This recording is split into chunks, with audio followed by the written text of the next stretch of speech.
Ito yung tuyor. O kaya yung ano, langgam na maliliit. Yan o. Yan, lilinisan ko yan.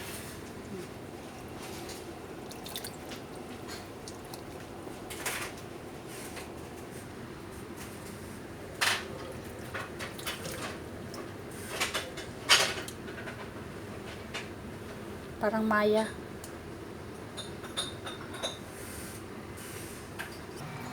Lilinisan natin ito. Puputulin natin itong mga ganito niya. Tapos, yung mga paa. Yan. Yung mga paa, tsaka ang ingay naman ng ano na ito. Yung paa. Yan. Ang liliit. Yan. Putulin pa yung liig. Kasi parang Butibot. tawag doon.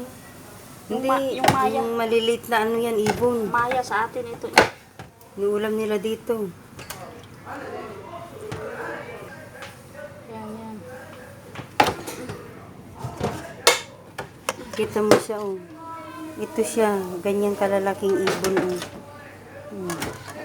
Parang daga. Yan Yung siya, liliit, eh. Maya na ano ba? Maya na. Oh, yung maya sa atin na ano, na Pero ibon. ang grabe, ang taba oh. Ang taba niya oh. Pero magaganda siya, hindi siya ano. Grabe ang taba.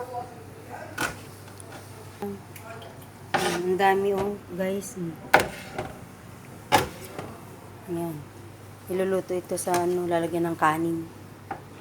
Ang kuti lang linisin ito, kaso lang. Ano. Sige na, guys, nakita nyo na kung gaano ka ano. Yan siya, oh. Ayan. Ito po yung naglilinis, guys, sa Ate Jane. Kabisihan po siya, yan. Ayan. Ayan. Ganito pong kinakain nila dito. Salamat sa inyo mga pag ano dyan guys, pag-support at pag-nood. Sige na po. Ito na.